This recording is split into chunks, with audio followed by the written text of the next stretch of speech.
Video నచ్చితే like చేయండి friends.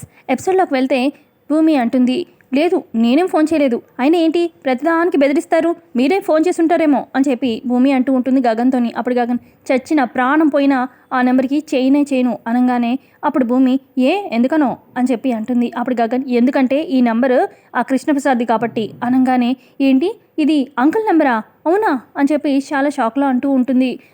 అంటే నువ్వే చేసావు కదా ఈ నెంబర్కి అని చెప్పి అంటాడనమాట గగన్. అంటే నేనే చేశాను, ఎందుకంటే నేను కలవాలనుకుంటుంది అంకుల్నే కాబట్టి అనగానే ఏంటి మళ్ళీ ఆయన కలవాలనుకుంటున్నావా, ఎందుకు వాళ్ళిద్దరిని కలపమానా, ఇంకసారి వెళ్ళావనుకో ఆ అపూర్వ కొట్టి చంపేస్తుంది, అవసరం ఇదంతా, కూర్చో మర్యాదగా, ఎక్కడికి కదిలేదే లేదు అని చెప్పి గగన్ అంటాడు. అబ్బా చెప్పేది వినండి, అర్జెంట్గా నేను ఆయన్ని కలవాలి అనగానే చెప్పానుగా, అయినా మా అమ్మ కోసం నేను భరిస్తున్నాను, చూడతాయిదక్క సైలెంట్గా ఉండు, ఇంటికి వెళ్ళేదాకా నిన్ను ఎక్కడికి పంపేది లేదు, కారు ఆపేది లేదు, నువ్వు వెళ్ళేది లేదు, ఇంటికి వెళ్ళాక అమ్మకు అప్పగిస్తాను, ఆ తర్వాత నీ ఇష్టం అని చెప్పి గగన్ కార్ డ్రైవ్ చేస్తూనే ఉంటాడు. ఇక సీట్ బెల్ట్ తీసుకొని డోర్ ఓపెన్ చేయడానికి ట్రై చేస్తూ ఉంటుంది. కానీ ఇక భూమి వెళ్ళలేక అక్కడే కార్లో కూర్చుంటుంది. అయితే అలా రోడ్డు మీద వెళ్తూ ఉంటే ఇక సిగ్నల్స్ దగ్గర కొంచెం కార్ స్లో చేయాల్సి వస్తుంది అనమాట గగన్కి. ఇక ఇదే రైట్ టైం అని చెప్పి కార్ డోర్ తీసుకొని భూమి కార్లో నుంచి బయటకు వచ్చేసి ఇక రోడ్డు మీదే పక్కకి వెళ్ళి పరిగెడుతుందనమాట. ఏయ్ భూమి అని చెప్పి కార్లో నుంచి బయట దిగుతాడు గగన్. ఇక వెనక నుంచి ఆల్రెడీ కార్స్ ఉండడంతో అందరూ హార్న్స్ కొడుతూ ఉంటారు. ఇక వెంటనే కార్ తీయాల్సి వస్తుంది. ఇక గగన్ కార్ తీసి స్టార్ట్ చేసేస్తాడు. ఈ భూమి మళ్ళీ ఇంటికి తిరిగి వస్తుందిగా, అప్పుడు చెప్తాను ఈ తైతక్క పని అని చెప్పి కోపంగా అక్కడి నుంచి ఇక వెళ్ళిపోతాడు గగన్. పక్క ఇంట్లో అపూర్వ ఆలోచిస్తూ ఉంటుంది. కృష్ణప్రసాద్ అన్న మాటలు, అసలు నేను చేసింది ఒకటే ఒక తప్పు, నా అనుకొని నేను నా వాళ్ళని వదిలేసి మరి ఇక్కడికి వచ్చాను చూడు, బాగా బుద్ధి చెప్పారు, నేను అక్కడికే వెళ్ళిపోవాలి అని చెప్పి అంటాడు కదా కృష్ణప్రసాద్. ఆ మాటలు తలుచుకుంటూ ఉంటుంది. మరోపక్క భూమిని కూడా ఆలోచిస్తూ ఉంటుంది. ఆ రోజు కిడ్నాప్ సరిగ్గా చేయించుంటే బాగుండేది, అనవసరంగా తప్పించుకుంది, చంపి పెడాల్సింది ఆ భూమిని అన్నట్టుగా ఇలా ఆలోచిస్తూ ఉంటుంది అపూర్వ. అదే టైంకి ఇంట్లోకి వస్తూ కనిపిస్తుంది అనమాట భూమి. ఇదేంటి ఈ భూమి ఏంటి మళ్ళీ ఎందుకు ఇక్కడికి వస్తుంది, దీనికి నేను కిడ్నాప్ చేయించిన విషయం తెలిసిపోయిందా, కొంతపాటే తెలిసిందా, లేదంటే నేను ఇక చంపమని చెప్పిన సంగతి ఇదంతా కూడా తెలిసిందా, ఏమీ ఉంటుంది, అసలు ఎందుకు వస్తుంది, ఎవరి కోసం వస్తుంది అని చెప్పి అపూర్వ మనసులో ఆలోచిస్తూ ఉంటుంది.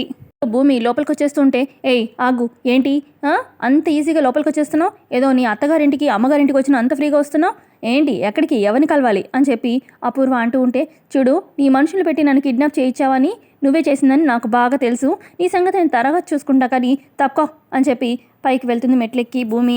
అంకుల్ అంకుల్ అనుకుంటూ మెట్లకు పైకి వస్తూ ఉంటుందన్నమాట భూమి వెనకాల అపూర్వ ఆగు అని చెప్పి ఆపడానికి ట్రై చేస్తూ ఉంటుంది. ఇక మెట్లకి పైకి వస్తూ ఉన్న భూమిని ఏంటి మళ్ళీ ఎందుకు వచ్చావు అని చెప్పి మీరా అంటూ ఉంటే ఇటు పక్క నుంచి ఇందు మాట్లాడితే మా ఇంటికి ఎందుకు వస్తూ ఉన్నారు, మొదట నువ్వు వస్తావు, ఆ తర్వాత గగన్ వస్తాడు, ఇక మాతో ఎప్పుడు మా అత్తయ్యతో గొడవ పడ్డమేనా మీ పని, ఇంకేం లేదా అని చెప్పి అంటూ ఉంటుంది.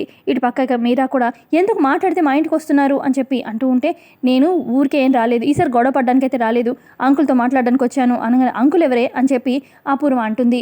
కృష్ణప్రసాద్ అంకుల్తో మాట్లాడి వెళ్ళిపోతాను, నేనేం గొడవ పడ్డానికి రాలేదు, జస్ట్ మాట్లాడి వెళ్ళిపోతాను అంతే అని చెప్పి భూమి అంటుంది. అంకుల్ లేదు పెంకుల్ లేదు వెళ్ళు అని చెప్పి అపూర్వ అంటూ ఉంటే, మాట్లాడనివ్వండి అని చెప్పి అంటూ ఉంటుంది భూమి. ఏంటి మా అత్తయ్యకి ఎదురు చెప్తావు అని చెప్పి ఇందు అంటూ ఉంటే, మీ అత్తయ్యకి ఎదురు చెప్పొద్దా, సరే అయితే బతిమాలుతాను అని చెప్పి ఇక మెల్లగా భూమి అపూర్వ దగ్గరికి వెళ్ళి, చూడు నువ్వే నన్ను కిడ్నాప్ చేయించావు కదా, నువ్వు నన్ను అంకుల్తో మాట్లాడనివ్వలేదనుకో, ఆ విషయం నువ్వు కిడ్నాప్ చేసిన విషయం అందరికీ చెప్పేస్తాను, మర్యాదగా పంపించు అంకుల్ దగ్గరికి అని చెప్పి భూమి అలా చెప్పి పక్కకు వస్తుంది. చెప్పండి ఆంటీ మీరు ఎలా చెప్తే అలాగా అని చెప్పి అపూర్వతో అంటూ ఉంటే, అప్పుడు అపూర్వ సరే ఇంతగా బతిమాలుతున్నావు కాబట్టి మాట్లాడేసి వెళ్ళిపో అని చెప్పి అంటుందన్నమాట అపూర్వ. అంకుల్ రూమ్ ఎక్కడ అనగానే అటువైపు అని చెప్పి అనగానే రూమ్లోకి వెళ్ళి భూమి అంతా చూస్తుంది. అంకుల్ రూమ్లో లేరేంటి అని చెప్పి బయటకు వచ్చి రూమ్లో అంకుల్ లేరు అనగానే, ఏంటి మీరా రూమ్లోనేగా ఉండాలి అనగానే, అవును రూమ్లోనే ఉండాలి అని చెప్పి మీరా రూమ్లోకి వెళ్ళి ఎవండి అనుకుంటూ వెతుకుతూ ఉంటుంది. ఇక అపూర్వ వీళ్ళంతా కూడా లోపలికి వెళ్తారు. ఇక అక్కడ ఒక లెటర్ కనిపిస్తుంది అనమాట. ఏంటా లెటర్ అని చెప్పి అపూర్వ అన్నంతో, ఏదో మా ఆయన లెటర్ రాసినట్టున్నారు వదినా చూడు అని చెప్పి లెటర్ ఇస్తుందన్నమాట. ఇక అపూర్వ చదువుతుంది. ఈ ఇంటికి వచ్చిన కొత్తల్లో అసలు నాకు ఇక్కడ మనసు ఉండేదే కాదు, వెళ్ళిపోవాలనిపించేది, కానీ నీ అమాయకత్వం నీ ప్రేమ చూసి ఇక మన పిల్లల్ని చూసుకొని ఉండిపోయాను, పిల్లల కోసం ఎంతో చేశాను, కానీ ఈరోజు నా కూతురే నువ్వేం చేశావని చెప్పి నన్ను నిలదీసింది, తన పెళ్ళికి నేను ఇక్కడ ఉండకుండా ఉంటే తనకు మనశ్శాంతిగా హ్యాపీగా పెళ్లి చేసుకుంటానని చెప్పి అనేసరికి నా మనసు విరిగిపోయింది మీరా, నన్ను క్షమించు, ఈ ఇంట్లో నేను ఉండలేను, నన్ను ఇష్టపడే వాళ్ళని నన్ను మనస్ఫూర్తిగా ప్రేమించే వాళ్ళని అక్కడ నేను వెళ్ళిపోతున్నాను అని చెప్పి కృష్ణప్రసాద్ లెటర్లో రాసేసి నన్ను క్షమించు అని చెప్పి వెళ్ళిపోతాడు. ఇప్పుడు ఆ లెటర్ మీరా చేతులు తీసుకొని, "అదేంటి వదినా, నిజంగా మా ఆయన నన్ను వదిలిపెట్టి వెళ్ళిపోయినట్టేనా? మరి నేను, నా పిల్లలు" అని చెప్పి అంటూ ఉంటుంది మీరా. ఇక అప్పుడు ఇదేంటి ఇలా అయిపోయింది అని చెప్పి భూమి బాధపడుతూ ఉంటుంది. మరోపక్క చెర్రీని చూపిస్తారనమాట. ఇక చెర్రీ అటు శారద వాళ్ళ ఇంటికి వస్తాడు. కూరగాయలు అవి తీసుకొచ్చి, "మాత మాత, ఇదిగో కూరగాయలు" అని చెప్పి అనగానే, "ఏంట్రా, చక్కగా పెద్దమ్మ అని పిలవచ్చుగా" అనగానే, "నేను అందరిలాగా పిలిస్తే నా స్పెషాలిటీ ఏముంది? నేను స్పెషల్" అని చెప్పి చెర్రీ అంటూ ఉంటాడు. "సర్లేరా, టిఫిన్ వేస్తున్నాను కానీ వెళ్ళి కాలు చేతులు కడుక్కురాపో" అనగానే, సరే పెద్దమ్మ" అని చెప్పి వెళ్ళబోతూ ఉంటాడు. అదే టైంకి చెర్రీ ఫోన్ రింగ్ అవుతుందన్నమాట. ఇక అయితే అటు అపూర్వ వాళ్ళ ఇంట్లో నుంచి బిందు ఫోన్ చేస్తుంది. "ఇదేంటి చిట్టి చెల్లమ్మ ఫోన్ చేస్తుంది" అని చెప్పి చెర్రీ ఫోన్ లిఫ్ట్ చేస్తాడు. ఏంటి ఏంటి ఫోన్ చేసావు బిందు" అనగానే, ఇక బిందు ఏడుస్తూ చెప్తుంది, అది అది నాన్న ఇంట్లో నుంచి వెళ్ళిపోయారు" అనగానే, "అదేంటి" అని చెప్పి చెర్రీ అంటాడు. "అసలు ఏమైంది" అని చెప్పి చెర్రీ అంటూ ఉంటే, "అది ఇందు ఇందు అక్క నాన్నని ఇష్టం వచ్చినట్టుగా నోటుకొచ్చినట్టుగా చాలా మాటలు అనేసింది. అది బాధతోని నాన్న ఇంట్లో నుంచి వెళ్ళిపోయారు" అనగా, "నేను త్వరగా రా అన్నయ్య" అని చెప్పి బిందు చెప్తుంది. "ఇప్పుడే వస్తున్నాను" అని చెప్పి ఫోన్ పెట్టేస్తాడు. ఇక అక్కడే ఉంటుందిగా శారద. "ఏమైందిరా చెర్రీ" అనగానే, "ఇంట్లో ఏదో గొడవైందంట పెద్దమ్మ, నాన్న ఇంట్లో నుంచి వెళ్ళిపోయారంట, నేను అర్జెంటుగా ఇంటికి వెళ్ళాలి" అని చెప్పి చెర్రీ వెళ్ళిపోతాడు. ఇక శారదకి టెన్షన్ స్టార్ట్ అవుతుంది. ఏంటి, ఎంత పెద్ద గొడవ జరిగితే ఆయన ఇంట్లో నుంచి వెళ్ళిపోతారు, అసలు ఏమై ఉంటుంది అని చెప్పి శారద అలా అనుకుంటూ ఉంటుంది. లోపల శారద ఫోన్ రింగ్ అవుతుంది. అయితే కృష్ణప్రసాద్ ఫోన్ చేస్తాడనమాట. "ఏంటండి, చెర్రీ చెప్పేది నిజమేనా" అని చెప్పి శారద అంటూ ఉంటే, "అవును, చెర్రీ చెప్పేది నిజమే, నేను ఇంట్లో నుంచి వెళ్ళిపోయాను" అనగానే, "అదేంటండి, భార్య పిల్లల్ని వదిలిపెట్టి వెళ్ళిపోతే వాళ్ళ సంగతి ఏం కావాలి, అలా ఎలా వెళ్ళిపోతారు వదిలి" అని చెప్పి శారద అంటూ ఉంటే, "ఆ రోజు నిన్ను పిల్లల్ని వదిలేస్తే ఇక్కడ ఇంట్లో ఒక్కళ్ళు కూడా ఆ ప్రశ్న నన్ను అడగలేదు. సర్లే, అయినా ఆ ఇంట్లో నేను కావాలనుకున్న ప్రేమ, నీలా ప్రేమించే వ్యక్తి ఎక్కడా లేనేలేదు. ఆఖరికి నా కూతురు కూడా తన పెళ్ళికి నేను ఉండకూడదని చెప్పి అనుకుంటుంది. అలా ఇంట్లో నేను ఏముంటాను, అలాంటి ఇంట్లో నాకు మనశ్శాంతి కూడా ఉండదు, అందుకే ఇంట్లో నుంచి బయటకు వచ్చేసాను" అని చెప్పి కృష్ణప్రసాద్ అంటూ ఉంటే, "ఇంట్లో దొరకని మనశ్శాంతి బయట ఎక్కడ దొరుకుతుందండి" అని చెప్పి శారద అంటుంది. "నీతో నేను మాట్లాడాలి, కుకట్పల్లిలో ఉన్న వెంకటేశ్వర స్వామి గుడికి వస్తావా" అని చెప్పి కృష్ణప్రసాద్ అంటాడు. "ఇప్పుడు నేను మిమ్మల్ని కలిసానని వాళ్ళకి తెలిసిందంటే గొడవ చేస్తారండి" అని చెప్పి శారద అంటుంది. "అదంతా నాకు అనవసరం, నువ్వు వస్తావా రావా, నీతో మాట్లాడాలి" అని చెప్పి కృష్ణప్రసాద్ అంటాడు.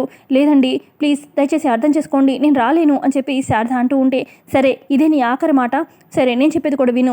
ఇక నువ్వు కనుక ఇప్పుడు నేను రమ్మన్న చోటికి రాలేదనుకో, ఇక ఇదే నా ఆఖరి కాల్ అవుతుంది" అని చెప్పి కృష్ణప్రసాద్ అంటాడు. "తర్వాత నీ ఇష్టం, నీకోసం వెయిట్ చేస్తున్నాను" అని చెప్పి ఫోన్ పెట్టేస్తాడు. ఇక శారదకి ఏం చేయాలో అర్థం కాక గబగబా ఇక కంగారుగా బయలుదేరుతుందనమాట బయటికి. ఇక అప్పుడే ఎదురవుతుందనమాట పని మనిషి అడిగినా కూడా ఏం చెప్పకుండా శారద ఏడ్చుకుంటూ వెళ్తుందనమాట. కార్ స్టార్ట్ చేసుకొని వెళ్ళిపోతుంది. ఇక ఏంటి, అమ్మగారికి కంగారుగా వెళ్ళిపోయారు అని చెప్పి ఆలోచిస్తూ ఉంటుంది పని మనిషి.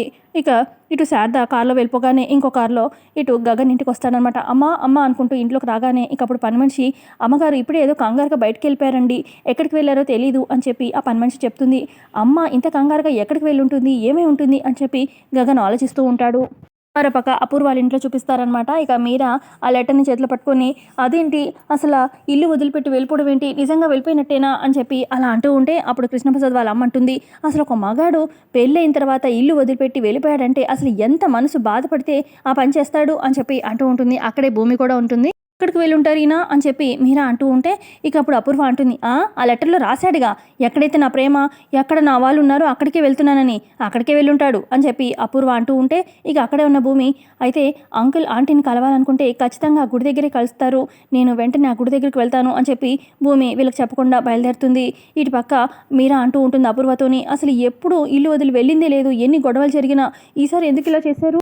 ఇందు, ఇదంతా నీ వల్లే చావు" అని చెప్పి కొడుతూ ఉంటుందన్నమాట మీరా ఇందుని. ఇక అప్పుడు అపూర్వ, "ఎందుకు దాన్ని కొడుతున్నావు, అదన్న దాంట్లో తప్పే ఉంది, అయినా మీ ఆయన ఎప్పుడు ఏ సందు దొరుకుతుందా, ఇల్లు వదిలి వెళ్ళిపోదామా, అక్కడికి వెళ్దామా అని చెప్పి ఆలోచిస్తూ ఉంటాడు, ఇప్పుడు సందు దొరికింది అందుకే అక్కడికి పోయాడు" అని చెప్పి అనగానే ఇక ఇటు పక్క కృష్ణప్రసాద్ వాళ్ళ అమ్మ అంటుంది, "అసలు ఎందుకు ఇంట్లో నుంచి వెళ్ళాడనేది ఆలోచించకుండా ఎక్కడికి వెళ్ళాడని చెప్పి ఆలోచిస్తారేంటి" అని చెప్పి అనగానే ఇక అప్పుడు అపూర్వ అంటుంది, "మీ కొడుకుని మీరు వెనకేసుకురాకండి, ఎప్పుడు చూసి ఇంటి వదిలిపెట్టి వెళ్దామనే చూస్తున్నాడు, ఆఖరికి ఆ శారద దగ్గరికి వెళ్ళడానికి వంక దొరికింది, వెళ్ళిపోయాడు, అయినా మీరు మాట్లాడకండి" అని చెప్పి అపూర్వ అంటుంది కృష్ణప్రసాద్ వాళ్ళ అమ్మతోని. మీరా అంటుంది, "నేను వెంటనే ఆ శారద దగ్గరికి వెళ్ళి 4 తిట్టి మా ఆయన్ని తెచ్చుకుంటాను" అని చెప్పి అనగానే అప్పుడు అపూర్వ, "ఏంటి, ఇప్పుడు నువ్వు వాళ్ళ ఇంటికి వెళ్తే నా పరువు ఏం కావాలి" అనగానే అప్పుడు మీరా, "అంటే నీ పరువు పోతుందని నా కాపురా నేను కూర్చుకోమంటావా, నేను వెళ్ళాల్సిందే" అని చెప్పి మీరా అంటూ ఉంటే, "నువ్వేం వెళ్ళక్కర్లేదు, కానీ నేనే కృష్ణప్రసాద్ని ఇక్కడికి రప్పిస్తాను" అని చెప్పి అంటుందన్నమాట అపూర్వ. "ఎలా" అని చెప్పి మీరా అంటూ ఉంటే, "ఒక్క నిమిషం ఆగు" అని చెప్పి ఇక అపూర్వ ఫోన్ చేస్తుందన్నమాట గగన్కి. "రేయ్, గగన్ అని చెప్పి అనగానే ఎవరు అని చెప్పి గగన్ అంటాడు ఫోన్ లిఫ్ట్ చేసి. ఆ మాత్రం గుర్తుపట్టలేదా నన్ను అని చెప్పి అపూర్వ అంటుంది. ఓ నువ్వా, నాకెందుకు ఫోన్ చేసావు అపూర్వ అని చెప్పి గగన్ అంటూ ఉంటే, అవును ఇక్కడ కృష్ణప్రసాద్ ఇంట్లో లేడు, మీ అమ్మ అక్కడ ఇంట్లో ఉందా అని చెప్పి అనగానే అమ్మ ఏదో పని మీద బయటకు వెళ్ళింది, ఆయన మా అమ్మ గురించి నీకెందుకు అనగానే అప్పుడు అపూర్వ అంటుంది, ఇన్ని రోజులు తండ్రి ఎవరో తెలియకుండా పెరిగావు, ఇప్పుడేమో లేచిపోయిన అమ్మ కొడుకు అన్నట్టు చెప్పించుకోబోతున్నావు నలుగురితోని అని చెప్పి అనగానే, మా అమ్మ గురించి ఇంకొక మాట అలా అన్నావంటే ఊరుకునేది లేదు, ఇక్కడి నుంచి మీ ఇంటికి వచ్చి తిట్టడానికి 5 నిమిషాలు కూడా పట్టదు, ఫోన్లోనే కదా నీ ఇష్టం వచ్చినట్టు వాగావనుకో ఊరుకునేది లేదు అని చెప్పి గగన్ అంటాడు అపూర్వతోని. ఇక అపూర్వ అంటుంది, ఇక్కడ కృష్ణప్రసాద్ లేడు, అక్కడ మీ అమ్మ ఇంట్లో లేదు, ఇద్దరు కలిసి ఎక్కడికో లేచిపోయారు. ఏంటి ఏదో అన్నావు సంస్కారం అది ఇది అని, అసలు మీ అమ్మకే లేని సంస్కారం నీకెలా వస్తుందిలే, అయినా అలవాటు పడ్డ ప్రాణాలు కదా మీది, అందుకే ఇక సంస్కారం అవన్నీ ఏం ఆలోచిస్తారులే అని చెప్పి అనగానే ఇక గగన్ కోపంతో ఫోన్ పెట్టేస్తాడు. ఇక అప్పుడు అపూర్వ మనసులో అనుకుంటుంది, ఇప్పుడు ఖచ్చితంగా కృష్ణప్రసాద్ ఇంటికి తిరిగి వస్తాడు ఈ గగన్ వల్ల అని చెప్పి అలా అనుకుంటూ ఉంటుంది.